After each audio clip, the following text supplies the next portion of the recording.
2003 Sport Trac. Blue valve covers. What? So yeah, anytime I've ever restored an old car or anything like that, I've always painted the valve covers.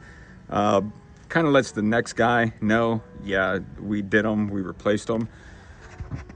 To get into the spark plugs. So if you're gonna do the valve cover, I recommend doing the plugs and wires all at the same time. You'll have all this crap out of your way. Your hoses, heater hoses I disconnected. Couple little things. Take the tire off. You're gonna be able to get up in here, hope I don't disconnect, and reach everything. Oh, pull this little thing. Nobody ever talks about pulling this thing off. It's a little flap. I don't know if I still got the thing even, but 1, 2, 3. Pull that thing off, because it's gonna come down here and it's gonna get in your hand and your wrist and mess you all up. Just remove that thing. Also, the heat shield. To get down in there a little bit further, there's a screw.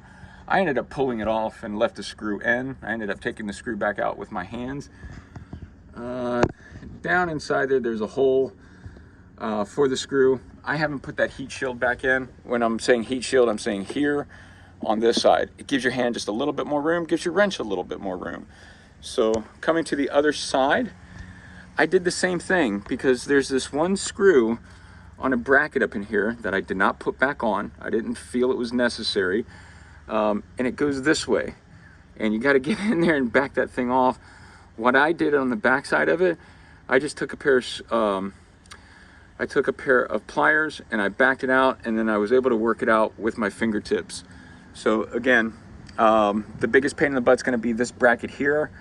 I took this power steering, set it to the side. I disconnect here and here, pulled that back off, pulled it back with a little cord or something, moved my battery, so disconnected battery, moved it out of the way, took it out, took this, set it back, took this, set it back, and that allowed me to get room. Then I used some bungee cords, took everything off and just kind of laid it over this side. Do one at a time. Do not start both of these. My recommendation, don't start both at the same time. And to get to that daggum bolt that everybody complains about, I again remove this tire and I remove this flap here. So I don't know what I did with my flap. I'm probably gonna have to see if somebody's got one. And it just gives you, whoops, fingers in the way. It just gives you so much more room to be able to get up inside there and work around and maneuver. So if that kind of gives you an idea, do one side, jack it up, take your tires off. Also did the radiator as well.